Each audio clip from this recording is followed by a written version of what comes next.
Public के लिए दोस्त,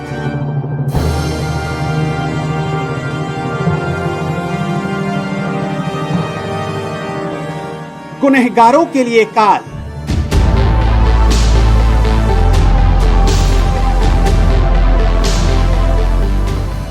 डिपार्टमेंट के लिए सच्चा ऑफिसर और सरकार के लिए अच्छा ऑफिसर।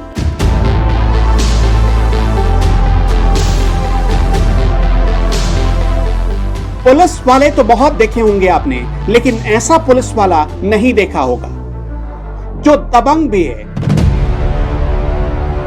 डेयरिंग भी है, डैशिंग भी है, उसके पास हुनर भी है, हौसला भी है और वो हिम्मत वाला भी है। डिपार्टमेंट का नाम भी रोशन करने वाला है। वो रियल और रियल लाइफ का संगम भी है और सिम्बा भी। एक नहीं, दो नहीं, तीन नहीं, 27 एनकाउंटर करने वाले उत्तर प्रदेश के उस एनकाउंटर स्पेशलिस्ट की कहानी है ये, जो अपराधियों को खून के आंसू रुलाता भी है और जरूरतमंदों के आंसू पोंछता भी है।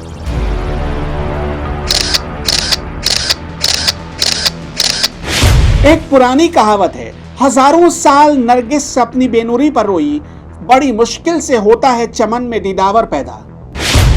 धन वज्रपात हुआ, भीषण आघात हुआ, मुश्किलों की घटा अटूट गिरी, लेकिन कदम चलते गए, मिसाल गढ़ते गए, ना हटे, रहे डटे, हर हालातों में निडर होकर। जिसने उत्तर प्रदेश पुलिस की परिभाषा में विश्वास और भरोसे के आयाम भरे, वो नाम है अनिरुद्ध सिंह।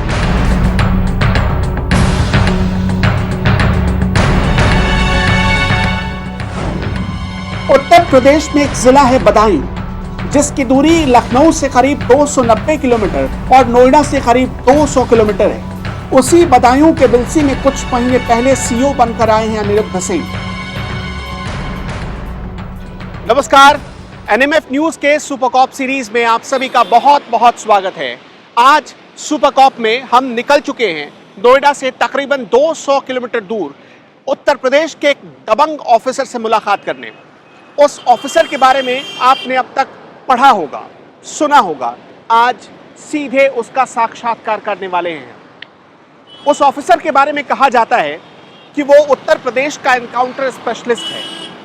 उसे पहले फिल्मों में एक्टिंग करने का शौक था और अभी तक आपने करीब 2 फिल्मों में उसे एक पुलिस ऑफिसर के किरदार में देखा भी होगा। लेकिन वो सच का पुलिस ऑफिसर है और वो सच में पुलिस ऑफिसर का किरदार निभा रहा है। कहते हैं कि वो जिस रास्ते से, जिस सड़क से गुजर जाता है, वो सड़क अपराधी छोड़ देते हैं, वो इलाका अपराधी छोड़ देते हैं। वो ऑफिसर कौन है? उसके नाम के साथ एनकाउंटर स्पेशलिस्ट कैसे जुड़ा? फिल्मों में एक्टिंग करने का शौक रखने वाला आखिरकार उत्तर प्रदेश का दबंग और सुपर कॉप पुलिस ऑफिसर कैसे बन गया? ये सब बात करेंगे। हम जा रहे हैं नोएडा से 200 किलोमीटर दूर बदायूं। चलिए आपको इस बहुत रोचक सफर पर लिए चलते हैं, जहां आपको बहुत सारी ऐसी बातें पता चलेंगी कि आप हैरान रह जाएंगे। आइए।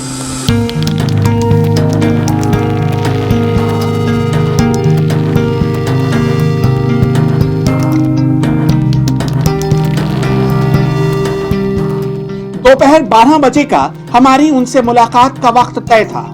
हम तय वक्त से पहुंच चुके थे, लेकिन पता चला सीओ अनिरुद्ध सिंह अभी थाना भ्रमण पर निकले हैं। कुछ ही देर में उनका काफिला अपने ऑफिस पहुंच गया।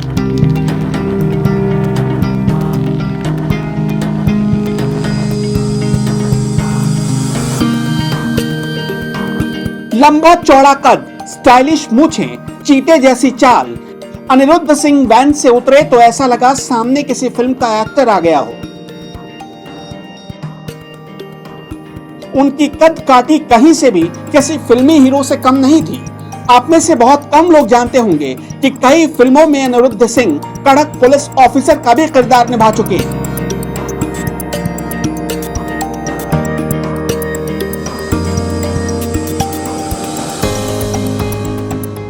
तकरीबन 5 घंटे का सफर और 200 किलोमीटर तय करने के बाद हम पहुंच चुके हैं बदायूं के बिलसी में, और बिलसी के उस दफ्तर में हम पहुंच चुके हैं जहां बैठते हैं अनिरुद्ध सिंह, जिन्हें उत्तर प्रदेश का सिम्बा कहा जाता है।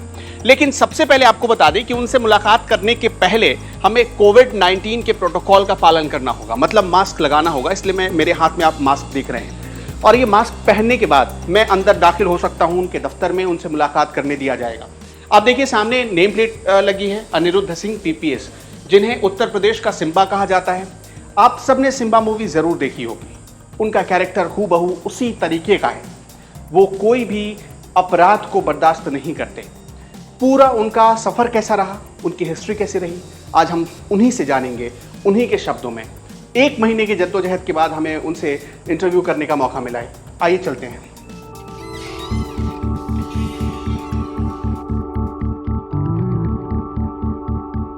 अभी हाल ही में बिलसी के सीओ ऑफिस का रिनोवेशन हुआ है। अनिरुद्ध सिंह ने पब्लिक और दोस्तों से चंदा इकट्ठा कर पूरे सीओ ऑफिस की सूरत बदल दी है। सामने उनके टेबल पर शक्ति और सरस्वती दोनों की मूर्त रखी थी, यानी एक मूर्ति मां दुर्गा की लगी थी और सामने रखा गया ग्रामोफोन उनकी कला प्रेम के प्रतीक के तौर पर स्थापित था।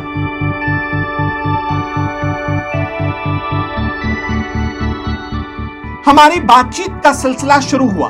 क्या बातचीत हुई ये तो आगे बताएंगे ही, लेकिन उससे पहले रियल लाइफ में अपनी कड़क अंदाज और रियल लाइफ यानी फिल्मों में अपनी अदाकारी का लोहा मनवा चुके अनिरुद्ध सिंह के बारे में थोड़ा जान लीजिए। अनिरुद्ध सिंह का जन्म 1 अगस्त 1975 को जालौन जिले में हुआ था। 4 भाई और 2 बहनों में वो सबसे छोटे हैं। उन्होंने साल 1991 में अपने गांव के ही एक स्कूल से 10वीं की परीक्षा पास की, कोच कॉलेज से 12वीं तक की पढ़ाई पूरी की और साल 1996 में इलाहाबाद यूनिवर्सिटी से ग्रेजुएशन पूरा किया और इसी यूनिवर्सिटी से 1998 में पोस्ट ग्रेजुएशन की पढ़ाई की।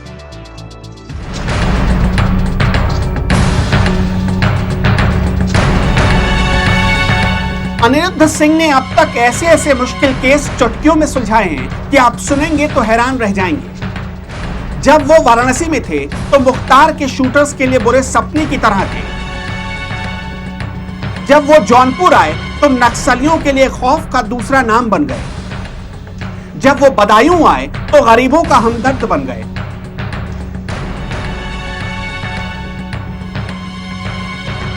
एनकाउंटर स्पेशलिस्ट की कहानी किसी और कहानी से शुरू होगी तो बेईमानी होगी, इसलिए इसकी शुरुआत करते हैं एनकाउंटर की कहानियों से। और उनके खाते का पहला एनकाउंटर हुआ उनकी पहली पोस्टिंग के दौरान पूर्वांचल के केंद्र वाराणसी में। वो साल था 2005 का।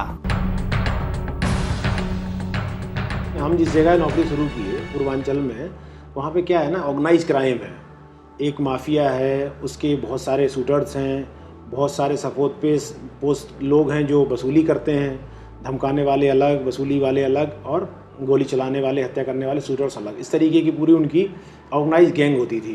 क्राइम पे काम जब आप करते हैं तो बहुत सारी तैयारी होती है, मुखबिर होते हैं, इन्फॉर्मेशन होती है क्रिमिनल के बारे में, कौन कहाँ कैसे रुकता है, किस टाइप के क्राइम की पूरी पहले उसकी क्रिमिनल हिस्ट्री जुटाई जाती है, फिर उस ऑपरेशन पे काम स्टार्ट किया जाता है। तो बहुत सारे टारगेट्स एक साथ हो जाते हैं जैसे काम जब आप करते हैं। तो एक मुझे बहुत इंपॉर्टेंट आपको बताऊं याद आ रहा है, बनारस में एक संस्कृत यूनिवर्सिटी में प्रोफेसर थे, उनको बहुत लेट एज में एक बेटा हुआ था जिसकी किडनैप करके जला के केरोसिन से टुकड़े करके हत्या कर दी गई थी। उस बच्चे की खोपड़ी लेके गांव में कुत्ता पहुंच गया तो हड़कंप मच गया कि ये बच्चे की कौन है। तब पता चला कि ये शाश्वत और गोपू पांडे बच्चे की जो हत्या हुई है वो है, जबकि उनके पिताजी से रैंसम कॉल जा रही थी, उनसे मांगा जा रहा था पैसा कि किडनैप कर लिया है। वो अपराधी उनसे मुकदमा उठाने के लिए, धमकाने के लिए आया। हम लोग पूरा ट्रैप किए थे, जाल बिछाए थे, और जब घेरा तो एक्सचेंज ऑफ फायर में, क्रॉस फायरिंग में वो मारा गया। बहुत ही दुर्दान था, बिहार का अपराधी था। तो इस तरीके से जब उसका ट्रायल चलता था, आपको बताऊं मैं उस समय आया था नौकरी में, तो हज़ारों महिलाएं बनारस में तहसील में आके ट्रायल सुनने आती थी और रोने लगती थी, भावुक हो जाती थी। इस तरीके का माहौल था वो।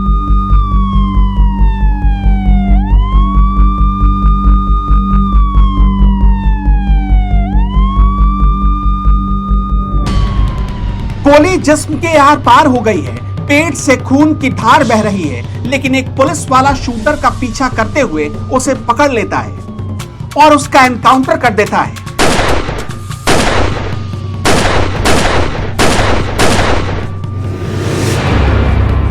ठहरिए, ये कोई फिल्म की कहानी नहीं बता रहे हैं। अनिरुद्ध सिंह के नौकरी ज्वाइन करने के चौथे साल में पहले एनकाउंटर से उनका सामना हुआ था। एक पुलिस ऑफिसर के लिए जश्न मनाने का वक्त हो सकता है, लेकिन अनिरुद्ध सिंह के फर्ज ने उन्हें यह मौका बिल्कुल नहीं दिया, बल्कि इस एनकाउंटर के कुछ ही दिनों बाद उनका सामना एक ऐसे गैंग से होने वाला था जिसकी सियासत और जुर्म दोनों में बहुत गहरी पैठ थी, जिसके गुर्गों को शूट करना तो दूर, हाथ डालने में अच्छे अच्छे पुलिस ऑफिसर के पसीने छूट जाते थे। वो मुख्तार अंसारी का गैंग था, जिसके शार्प शूटर झुन्ना राय की मौत अनिरुद्ध सिंह की गोली ने मुकर्रर की। तो मुझे सूचना मिली तो मैं खाना खा रहा था, रात की बात थी, और अपराधी निकल ना जाए, जैसे कहते हैं ना कि एक उम्र का जोश, एक काम करने का जुनून भी रहता है। मैं बाइक उठा के अकेले चला गया और अपनी टीम को आने के लिए मैंने कहा कि आ जाओ। बनारस में एकदम कैंट स्टेशन के सामने की बात थी। जब तक मेरी टीम पहुंचती तो वो बंदा सामने ही आ गया, वो जो क्रिमिनल था। मैंने उसको पकड़ लिया, हमारी उसकी गुत्था गुत्थी होने लगी, भीड़, तमाम पब्लिक देख रही थी तमाशा वहाँ। मैंने कहा भी कि बगल में पुलिस चौकी है रोड पे, तो आप वहाँ से पुलिस फोर्स को बुला दें। लेकिन लोग समझते तब तक तो वो लोडेड पिस्टल रखा हुआ था, निकाल के उसने फायर कर दिया, हमारे पेट में गोली लगी, पार कर गई मैं, और वो भाग लिया। मैंने हाथ रखा और मैं दौड़ा के उसको कम से कम 200 मीटर एक्सचेंज ऑफ फायर में वो क्रिमिनल मारा गया। और 2 पब्लिक को भी उसमें गोली लगी थी, उनका भी इलाज हुआ और वो हम तीनों बच गए और क्रिमिनल मारा गया। उसका नाम झुन्ना राय था, गाजीपुर का रहने वाला था, मुख्तार का शूटर।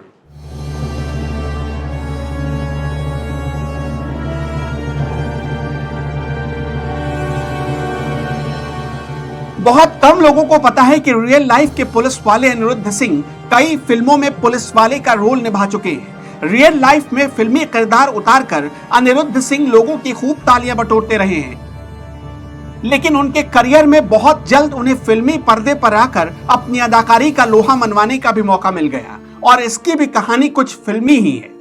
बनारस में फिल्म की शूटिंग में पब्लिक की भीड़ हटाने पहुंचा एक पुलिस वाला कैसे डायरेक्टर को एक नजर में पुलिस वाले के किरदार में परफेक्ट लग गया, उसकी कहानी सुनिए। देखिए, फिल्मी कहानी भी फिल्मी ही है। बनारस में एक फिल्म की शूटिंग चल रही थी, फिल्म का नाम था गन्स ऑफ बनारस। वो पिछले साल लॉकडाउन से पहले रिलीज़ हुई, इत्तेफाक से हफ्ते भर ही नहीं चल पाई थी सिनेमा हॉल में, तब तक लॉकडाउन लग गया। तो क्राउड कंट्रोल नहीं हो रही थी। तो जो बनारस क्या पूरा पूर्वांचल का या यूपी का कह लीजिए, रतिशंकर त्रिपाठी हैं जो देखते हैं शूटिंग का अरेंजमेंट, उन्होंने फ़ोन किया कि भैया आप आ जाएंगे तो भीड़ कंट्रोल हो जाएगी, इनसे जो दरोगाजी से आपके सिपाहियों से नहीं हो रहा है। तो मैं उतरा, थोड़ा ऐसा ऑर्डिनरी हाइट है ऊपर वाली की दया से। तो जैसे ही उतरा, मैं चश्मा लगाया था रेवन का, तो रोड पे ही शूटिंग चल रही थी, तो वो लगा था कैमरा। तो डायरेक्टर ने, मैं वहाँ से गुजरा तो फ्रेम में आ गया डायरेक्टर के। अब वो सीन तो हो गया, पब्लिक भी भाग गई देख के, हम पहुँचे वहाँ, हट गए लड़के सब। फिर वो डायरेक्टर मुझे बुलाए, प्रोड्यूसर आए पहले मुझे। प्रोड्यूसर भी काफ़ी बड़े इंसान हैं, रिक्कू राकेश नाथ, वो बोनी कपूर से लेकर अनिल कपूर, माधुरी दीक्षित सबके पीए हुआ करते थे। उन्हीं का बेटा उसमें मेन लीड में था। वो लेके गए कि हमारे डायरेक्टर साहब आपसे मिलना चाहते हैं। हम गए मिलने। इस समय बनारस में कमिश्नर साहब ने, सतीश गणेश साहब DIG थे, अजय मिश्रा साहब कप्तान थे। उन्होंने कहा मैं आपसे एक कैरेक्टर कराना चाह रहा हूँ पुलिस का। मुझे आप पहला आपका वो जो कहते हैं ना, एंट्री ही बहुत फिल्मी हो गई मेरे कैमरे में। तो फिर मैंने सर से पूछा, फिर उन्होंने परमिशन दिया एक करके। उन्होंने एक गन्स ऑफ बनारस में 2 छोटे छोटे सीन क्रिएट किए उन्होंने, 2 या 3 वहाँ से। फिर उन्होंने एक अगली तेलुगु फिल्म की, तो उसमें एक रियल स्टोरी पे बेस्ड थी, बम्बई के डॉक्टर की उसके ऊपर बेस्ड थी, डॉक्टर चक्रवर्ती फिल्म करके। उसमें उन्होंने एक पुलिस अफसर का कैरेक्टर दिया मुझे, वो किया मैंने। फिर एक वेब सीरीज़ अभी रिलीज़ हुई, द रेडलैंड, और एक भुज, बहुत बड़ी फिल्म आने वाली है, संजय दत्त, अजय देवगन, सोनाक्षी सिन्हा की, 71 की युद्ध पे बनी हुई है। उसमें भी मैंने एक कैरेक्टर किया है।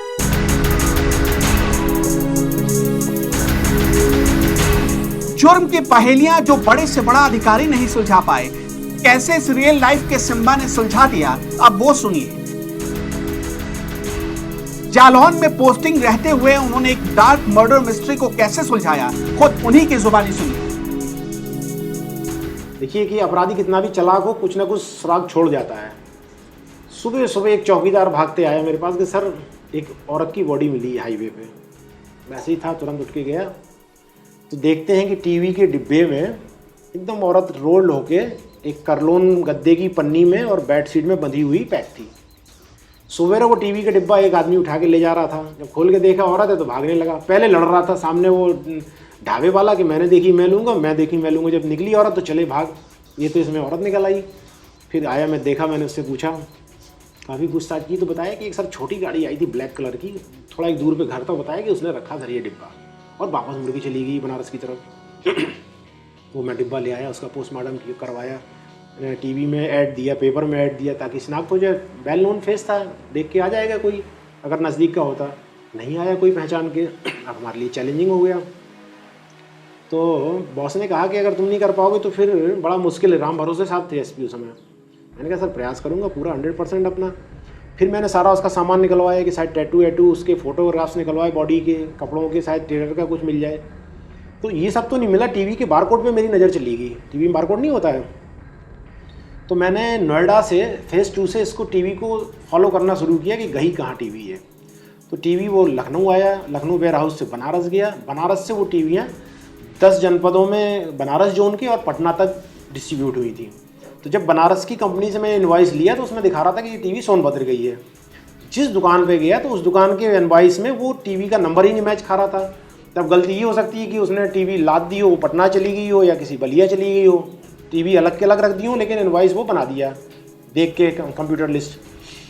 अब मैंने 2 सिपाही लगाए इसी पे कि एक एक टीवी वेरीफाई करो। सारी कर ली यार, कोई टीवी नहीं मिली। वो तो बहुत सारे टीवी होंगे। हाँ, तो कोई टीवी मिली ही नहीं। सारी करने के बाद गड़बड़ी अब कहाँ हो रही थी। मैं खुद गया।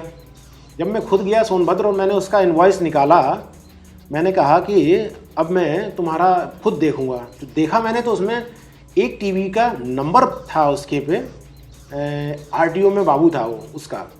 तो मैंने कहा इसी को पहले मैं टारगेट करता हूँ। और देखो जैसे ही मैं घुसा इंजीनियर बन के उसके घर में, तो एक बच्ची छोटी सी रो रही थी, उसकी पत्नी थी। तो मैंने पूछा कि बहन जी आपको उन्होंने सर्विसिंग के लिए कहा था, टीवी का प्रॉब्लम चल रही कुछ? उन्होंने बोली हाँ ये लगी है, सही तो चल रही है। उसने बोला हमने नहीं गड़बड़ चल रही। घुमा के मैंने पीछे देखा, टीवी का नंबर वही था। हमके चलो ये तो हमारा केस वर्कआउट हो गया। मैं बैठ गया। उसके बाद हमके बहन जी इसका डिब्बा ले आओ, बगैर डिब्बे की सर्विस नहीं होती है। उसने कहा मैंने दिवाली में सफाई में बेच दिया। तो मैंने कह लो यार मेरी भी बेचना, यहीं रुकी। अक्सर ऐसा लोग कर देते हैं, कार्टून बेच देते हैं दीपावली में। लेकिन वो बच्ची थोड़ा अनयूजुअल थी, छोटी बच्ची रो रही थी। हमने कहा इसको कुछ खिला दो बहन जी, रो रही है। बोली अरे ऐसी रोती रहती है ये। अब मेरे दिमाग में आया कि उसमें गद्दे में पैक थी, अगर इसकी हो तो गद्दे की पन्नी नहीं होनी चाहिए। मैंने कहा बहन जी पानी पिला दो, दूर से आए हैं और हाँ आ जाएंगे वो, तो बता दीजिए कि कोई डिब्बे की जरूरत नहीं, हम कर लेंगे इसका। वो ज़बरदस्ती घुस के मैं बेडरूम में बैठ गया उसकी। जैसे ही वो पानी लेने की मैंने बेडशीट हटाई तो देखी तो वो उसका वो नीचे काला था और वो गद्दे की पन्नी गायब थी। मैंने कहा मरा तो यहीं है, घटना यहीं हुई है, कौन है इसकी बीवी जिंदा है तो है कौन ही है। मैं वहाँ से निकल के आया। उसने बता दिया था आरटीओ में बाबू है। आरटीओ साहब मेरे परिचित थे। मैंने उनसे पूछा, बोले 2 बीवियाँ रखा है। तो वहीं क्लियर हो गया कि इसने पहली वाली मार दी। वो सामाजिक चाह रही थी कि हमसे भी शादी करो, और एक लव मैरिज करके पहले से रखा था। तो उसको नशा पिला के और उसको चाकू घोंप के फिर बांध के वहीं और हाईवे पे ले जाके रखाया था। तो उस टीवी के बारकोड से मैंने 2 महीने की मेहनत करके उस आदमी को पकड़ के भेज दिया जेल।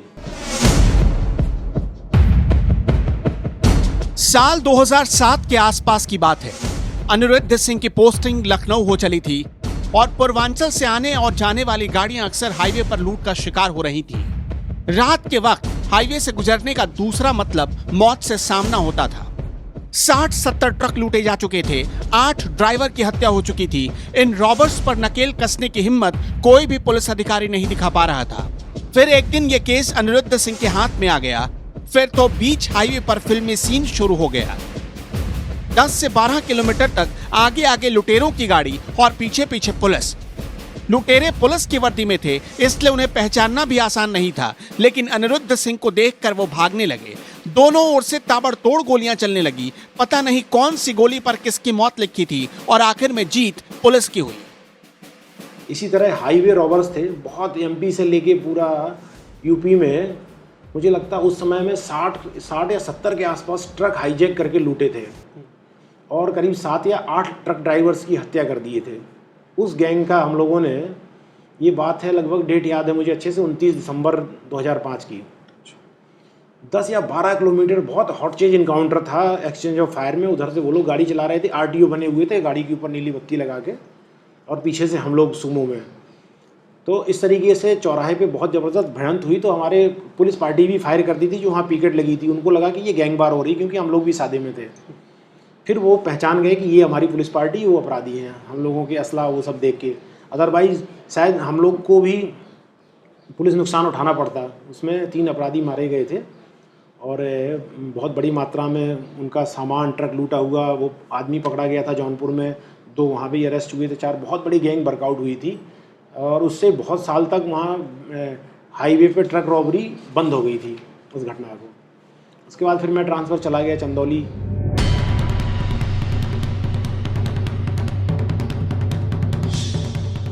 बदायूं में एक गांव है धनुपुरा। ये गांव बावरिया जाति के लोगों की वजह से कुख्यात है। इस जाति से कई लोग तो इंटरनेशनल चोर बन गए। कोलकाता से लेकर केरला तक की जेलों में इस जाति के इंटरनेशनल चोर बंद हैं। इस जाति के लोगों का मुख्य पेशा है हाईवे रॉबरी, चोरी, अवैध शराब की भट्टियां और देह व्यापार। धनुपुरा गांव इन सब के लिए बदनाम हो चुका था। एक अच्छा पुलिस अफसर आया और चंद महीने में पूरे गांव की तस्वीर बदल गई। कैसे, खुद सुनिए। मेरे सर्किल में भोजपुर और धनुपुरा दोनों पास पास हैं। दोनों ही बावरिया जाति के लोग रहते हैं। राजस्थान से लगभग 175 साल पहले आए हैं। तो ये मुझे नहीं मालूम था कि इनका बेसिक किस टाइप के अपराध करते हैं। तो मेरे पास एक पत्रकार बंधु का फ़ोन आया कि सर महिला दारू बेच रही है और एक आदमी दारू बेच रहा है। तो मैंने उन दोनों को पकड़वा के जेल भेजा और फिर दोबारा उनका फ़ोन आया कि सर जमानत होने के बाद वो पुनः दारू बेच रहे हैं। मैंने कहा ऐसा क्या है कि जेल कराने के भेजने के बाद भी फिर बेच रहे हैं। तो देखा वो, आप यकीन करेंगे, वो आदमी अंधा था जो दारू बेचता था और दूसरा महिला विधवा थी जो ये दारू बेच रही थी। तो जब मैंने वहाँ देखा, समझा, उसी दौरान मैंने एक बहुत बड़ी असला फैक्ट्री पकड़ी। 25-30 असला बरामद हुए थे, चूँकि नदी के किनारे उधर ये बनाने का भी ये सब काम चलता है। तब वहाँ मैंने देखा कि महिलाएं दारू बनाने का काम करती हैं। नई उम्र के जो अपराधी हैं लड़के, मतलब 20 से लेके 50 के बीच के आदमी, वो शस्त्र बनाते हैं अवैध और पूरे हिंदुस्तान में क्राइम करते हैं। जैसे कलकत्ता की जेल में बंद हैं 12-14 आदमी, बक्सर बिहार में बंद हैं, साइबराबाद हैदराबाद में बंद हैं, सेलम तमिलनाडु में बंद हैं, एक मलयालम का नहीं याद आ रहा है मुझे, केरल का नाम, वहाँ पे भी बंद हैं, और राजस्थान के जयपुर में। इतने तो हम जानते हैं जहाँ पे आज की तारीख में उस गांव से बंद हैं। और बहुत सारे दौरान डकैती जो मारे गए हैं पूरे हिंदुस्तान में, ऐसी 56 विधवाएँ उन दोनों गाँव में मिला के रहती हैं। और इनको इस तरीके से अपराध ही इनका पेशा के रूप में बन गया था। बदनाम गांव। और पुलिस कभी वहाँ जाती थी तो बहुत सारे लोग जाती थी एक साथ पुलिस, क्योंकि एक तरीके से गोरिल्ला युद्ध भी होने लगता था उनका। उधर से पत्थरबाजी शुरू हो जाएगी, औरतें आ जाएंगी, कपड़े फाड़ देंगी, पुलिस से अभद्रता शुरू, जैसे पुलिस पे दबाव बनाने के लिए जैसे लोग करते हैं। तो इस तरीके की चीज़ें होती थी, लेकिन अभी तक दारू बंद वहाँ नहीं हो पाई थी। मैंने उनकी अंदर की प्रॉब्लम समझा तो उनका एक तो यहाँ कोई जाति का प्रमाण पत्र नहीं था कि किस जाति में आते हैं वो और क्यों करते हैं, क्योंकि रोज़गार का साधन नहीं। पहले आके सरकारी बंजर ज़मीन पे बस गए अंग्रेज़ों के ज़माने में, और एक तरीके से चोरी को पेशा बना लिया, फिर दारू निकालने लगे और उसी को उन्होंने एक तरीके से बना लिया। और उनकी कोई इज्जत नहीं, तो ऐसे नहीं कि हमारी कोई इज्जत ही नहीं है तो मैं यही क्राइम करूँगा। तो मैंने उनको तैयार किया। आज इस गांव में लोगों के पास आधार कार्ड भी है, जॉब कार्ड भी है, सरकार की योजनाएं भी हैं, नौकरी भी है और लोग अब मुख्य धारा में भी लौट रहे हैं। साल 2007 में अनिरुद्ध सिंह का प्रमोशन हुआ और उन्हें एसओ बना दिया गया। 2010 में उनका ट्रांसफर जौनपुर हो गया। 2011 में मुरादाबाद में उनका ट्रांसफर हुआ। 2012 में सीबीसीआईडी में ट्रांसफर हुआ और फिर से बनारस भेज दिया गया। 2020 में उनके बेहतरीन काम को देखते हुए उन्हें डिप्टी एसपी बना दिया गया। सिर्फ गैंगस्टर और शूटर ही नहीं, उनके नाम से नक्सली भी दहशत से भर जाते थे। तो हम लोगों ने बहुत मेहनत करके नक्सल पे काम किया, ऑपरेशन शुरू किया। तो बहुत सारे नक्सलीज हमने गिरफ्तार किए, बहुत सारों को मोटिवेट करके सरेंडर भी कराया। और एक ऐसा नक्सली था जिसने पूरा पीएससी का ट्रक उड़ा दिया था। एक सासाराम के डीएफओ की हत्या किया था। वन विभाग की पुलिस चौकी उड़ा दिया था जिसमें 5 लोग मारे गए थे। और आपने बहुत फेमस चंद्रकांता सीरियल भी देखा होगा, उपन्यास भी पढ़े होंगे। चंद्रकांता सीरियल में एक युवराज विजयगढ़ हुआ करते हैं। तो वो एक नौगढ़ है, इधर पड़ता है यूपी में, विजयगढ़ बिहार में पड़ता है। उनकी युवराज की घेर के हत्या कर दिया था और सारे आर्म्स एम्युनिशन लूट लिए थे। 9-10 लोग वो लोग मारे गए थे, वो लोग जो शिकार खेल के आ रहे थे राजा साहब। इस तरीके की घटना थी।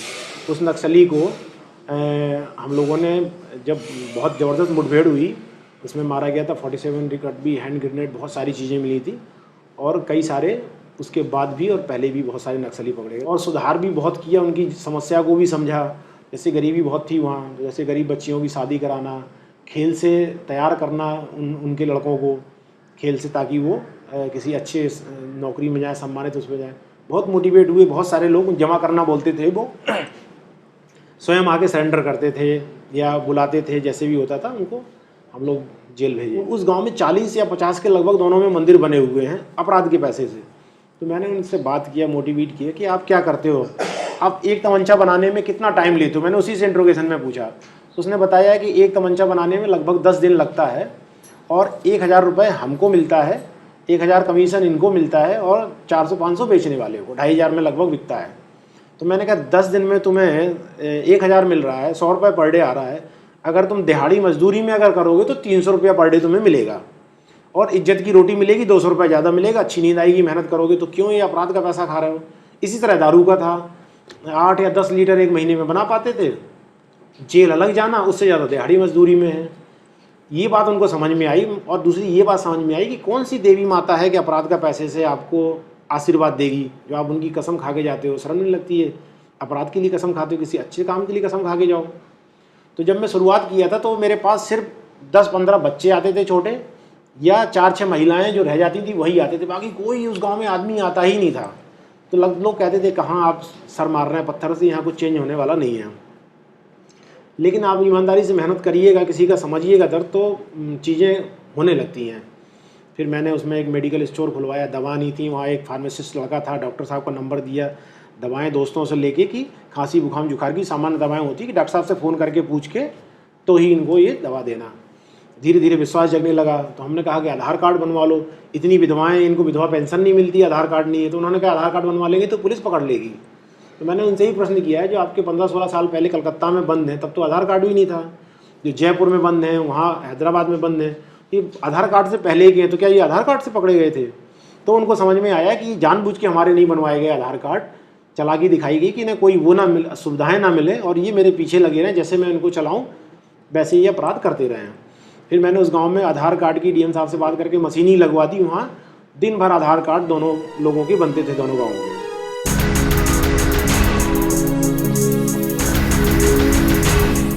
अनिरुद्ध सिंह के कदम जिस इलाके में पड़े, वहां के थानों की तस्वीर बदल गई। इसका सबसे बड़ा एग्जाम्पल खुद उनका बिलसी का सीओ ऑफिस है। जब से वो बिलसी ट्रांसफर होकर आए, थानों के रेनोवेशन का काम युद्ध स्तर पर शुरू हो गया। जिस मोहल्ले में गए वहां से अपराध खत्म हो गया। जैसे सिंघम फिल्म में अजय देवगन किया करते थे। फिल्मों से एक और चीज याद आती है, अनिरुद्ध सिंह और फिल्मों का कनेक्शन। साइबर क्राइम का पहला मामला मुझे अच्छे से याद है, 2005 में पहले ऑर्कुट हुआ करता था, जैसे आज फेसबुक है, पहले गूगल का ऑर्कुट हुआ करता था। उसका पहला साइबर का क्राइम मैंने पकड़ा था नोएडा से। उसका हार्ड डिस्क और पूरा कंप्यूटर सीज किया था। उसने लड़की की प्रोफाइल एक एडिट करके फ़ोटो न्यूड करके बना दिया था। और मैंने बहुत सारे ऐसे सोशल साइट के थ्रू अपराधी पकड़े हैं, जिसको कहते हैं महानगर का क्राइम, आधुनिक ज़माने का। जैसे फेसबुक में एक लड़के ने मुझे लिखा कि सर टिकट की ब्लैकमेलिंग हो रही है स्टेशन पे। तो मैंने कहा देख लेंगे वो भी, मैंने बस इतना ही लिखा उसको, वो भी देख लेंगे। और अगले दिन सादे में पूरा वो डाला और मैं खुद गया कि ये लो पैसा हमें टिकट दे दो, और वो उन्होंने टिकट दिया। उसके बाद घेर के हमारी पूरी टीम ने जितने थे अरेस्ट कर लिए। सुबह उसका वो फॉलोअप छपा के बनाया था उन्होंने सोशल साइट पे, कैसे पकड़ेंगे, पकड़ लिया। इसी तरह बिहार से एक पुलिस आई मेरे पास, बनारस मेरी पोस्टिंग थी। वो अप्रूवल लेने आए थे कि सर आप मोहर लगा के दे दो हमें कि ये बंदा मैं खोजने आया था, मिला नहीं तो हमारे वो साहब मान जाएंगे, बड़ा बाबू बोलते हैं वहाँ। तो जब मैंने देखा तो मैंने कहा कि क्या प्रॉब्लम है, आप रहो यहीं में, हमारे यहाँ खाओ पियो, मैं आपको पकड़ के दे दूँगा, ये इसको क्यों जा रहे हैं छोड़ के। उसमें शुद्ध ये था, ट्रेन में एक बंदे का, रंजन नाम था, बिहार का लड़का था, पटना का, उसका ट्रेन में एयरबैग चोरी हो गया। उसमें उसके क्रेडिट कार्ड थे, और वो जहाँ चोरी हुआ वो प्रयागराज से मुगल सराय के बीच में, और वो बंदा मुगल सराय पर उतर गया चोर। तो वो क्या किया, निकलने के बाद स्टेशन के सामने से उसने 2 गैलेक्सी फ़ोन खरीदी उसके क्रेडिट कार्ड से, और बैग फेंका, अपना चल दिया। तो उसमें जो इनवॉइस था उसमें उसने फ़ोन नंबर नहीं दिया था, अपनी मेल आईडी दी थी। मेल आईडी जैसे नहीं प्रेमी टाइप के बनाते हैं, सोल डिज़ाइन करके बनाया था। तो मैंने चुपचाप उसमें फेसबुक में डाली तो एक लड़के का प्रोफाइल आ गया। जब मैंने देखा आ गया तो मैंने एक लड़की का अकाउंट क्रिएट किया अपनी दोस्त से ही कि देखो क्राइम में मदद लेनी है, तुम्हारी फ़ोटो मैं इस्तेमाल करूँगा, बुरा मत मानना, और इससे लड़के से मैं चैट करूँगा। चैट किया, 2 दिन लड़का चैट किया, तीसरे दिन मॉल पे आ गया, डेट करने के लिए कि हम फिल्म देखेंगे, कॉफ़ी पिलाएंगे। पकड़ लिया मैंने वहीं से। वो जब आया मीडिया के सामने तो वो कह रहा मैं समझ ही नहीं पाया मैं कैसे पकड़ा गया। फिर मैंने उसे बताया पूरा कि जोया नाम का जो लड़की का अकाउंट है वो मेरा ही अकाउंट है और तुम मुझसे ही मिलने आए थे। फिर वो बंदा जो रुका था रंजन, उसका पूरा उसने वाक्य बताया। हाँ सर यही लड़का है, सामने ही वाली बर्थ पे था। देखिए इसमें गार्जियन को भी ध्यान देना चाहिए। उसका पिता आर्मी में सूबेदार था, बनारस कैंट में उसकी पोस्टिंग थी। उस समय ट्रांसफ़र चला गया, ऊधम सिंह नगर था वो।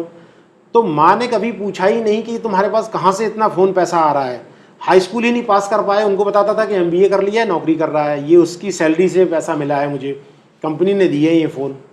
तो खुद को भी जागरूक रहना चाहिए परिवार को कि हमारा बच्चा कहाँ से ले आ रहा है, क्या कर रहा है, ये आज के ज़माने में बहुत ज़रूरी है। तो मैंने उसको ऐसे अकाउंट, फेसबुक अकाउंट बना के डेटिंग करके पकड़ लिया था। अभी एक बहुत महत्वपूर्ण आपको बताऊँ बनारस जौनपुर का किस्सा। एक महिला को पकड़ना था बम्बई में, ठीक। वहाँ बम्बई पुलिस वहाँ जाए, वो कॉपरेट ही नहीं करने को तैयार नहीं कि नहीं हम DC साहब से पूछेंगे, वो हमके तब तक भाग जाएगी। वो बहुत एक क्रिमिनल गैंग है पूरी।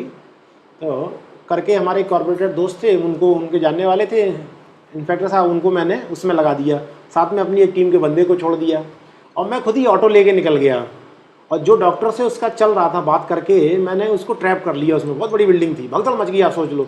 और मैं लेके चुपचाप चला आया, उसको पुलिस स्टेशन में दे दिया। फिर वहाँ से उसकी रिमांड बनी गई। वो लोग ताज्जुब में रह गए कि कैसे पकड़ लिया है। तो ऐसा नहीं है, हम जब काम करते हैं तो रिस्क तो रहता है, बगैर रिस्क के तो कोई काम होता ही नहीं है। हम एकदम हर चीज़ में डिफेंसिव हो जाएंगे कि काम भी हो जाए, कुछ हो भी नहीं, ऐसे कैसे संभव है? कोई संभव ही नहीं है दुनिया में ऐसी चीज़। तो और वो ख़ास तौर पे क्राइम पे, तो इस चीज़ का बेनिफिट रहता है कि अगर आप हिम्मत रखते हैं और आपने पूरा होमवर्क किया हुआ है, कौन किससे कैसे जुड़ा है, हमें क्या करना है, और आपको प्रेजेंस ऑफ माइंड अच्छा है। अनिरुद्ध सिंह ने कई केस तो फिल्मी स्टाइल में सुलझाए, कभी लड़की बन गए, कभी अपराध सुलझाने के लिए सोशल मीडिया का सहारा लिया। गांव का पुलिस वाला महानगर के क्राइम को कैसे चुटकियों में सुलझा लेता, ये आज यंग पुलिस वालों को अनिरुद्ध सिंह से सीखना चाहिए। कि फेसबुक व्हाट्सएप पे भी अननोन कॉल आती है लड़की की, और उधर से लड़की का फेस रहेगा, इधर से आपका फेस हो गया, आप वीडियो कॉलिंग चैट करने लगे, और उधर से कुछ नग्नता हो गई, रिकॉर्ड कर लिया स्क्रीनशॉट, और आपको ही भेजा जा रहा है कि आप पैसे दो। तो एक बंदे तो ऐसे थे सुसाइड करने को तैयार थे समाज के डर से। एक ये, दूसरा इतना ज़्यादा ठगी, 420 फ्रॉड केसेस हो रहे हैं फ़ोन से। उसका सारा मैंने निकाला डेटा, वो ये निकलता है कि फ़ोन जब तक हमारे वेरीफाइड नहीं होंगे तब तक ये क्राइम बंद नहीं होगा। सिम खरीदी गई तमिलनाडु से, ठगने वाला बैठा है यहाँ विलसी में, और जिसको लूटा जा रहा है, और जो लूटने वाला है वो बैठा है आसाम में। तो यहाँ की पुलिस आसाम जाते जाते तो सिम बदल देगा, गायब हो जाएगा, और फ़ोन नंबर वही मिलेगा जो नंबर 2 से ख़रीदा गया, जिसके नाम से होगा उसको भी नहीं। तो इसमें बहुत बड़ी चेन है। इसमें कुछ पोस्ट ऑफिस के भी लोग बंदे मिले हैं, कुछ बैंक के लोग मिले हुए हैं, कुछ पोर्ट यार्ड के लोग मिले हुए हैं, जो आपका पार्सल अभी कलकत्ता उतरेगा नहीं, फ़ोन आ जाएगा तुरंत आप पे कि आपका पार्सल रुक गया, कुछ पेमेंट डाल दीजिए। तो आपका ATM कार्ड घर आएगा नहीं, तब तक फ़ोन आ जाएगा बैंक के नाम से कि आपका ATM आ गया, लाओ एक्टिवेट कर दूँ। तो कैसे पता है? पोस्टमैन दे के जा रहा है तभी तो। फिर अगर किसी अकाउंट में जा रहे हैं पैसे, वो जब उस बंदे को पकड़ा जाता है तो वो गांव का आदमी निकलता जिसका अकाउंट है, तो कैसे खुल जाएगा बगैर किसी के, उसके किसी गारंटर के बगैर आप बैंक में अकाउंट कैसे खुल जाएगा? कोई हमें लॉजिक बता दे। तो कहीं ना कहीं कोई बैंक के लोग भी मिले हुए हैं, क्योंकि दूर प्रदेश में बैठे हैं, दूसरी जगह टारगेट कर रहे हैं। काम बोल रहा है। अनिरुद्ध सिंह उत्तर प्रदेश के पुलिसिंग के पोस्टर बॉय बन चुके हैं। जब भी कोई बड़ा काम करने की बारी आती है, सबसे अगली पंक्ति में उन्हें रखा जाता है। जब प्रदेश में डायल 112 का विज्ञापन तैयार हुआ तो उसमें लीड रोल अनिरुद्ध सिंह को मिला। हमने उनसे करीब 1.5 घंटे तक बातचीत की। उनके काम करने के तौर तरीकों से लेकर उनकी पर्सनल लाइफ तक हमने तय वक्त से ज्यादा ले लिया था। अनिरुद्ध सिंह को फिर से फील्ड में निकलना था।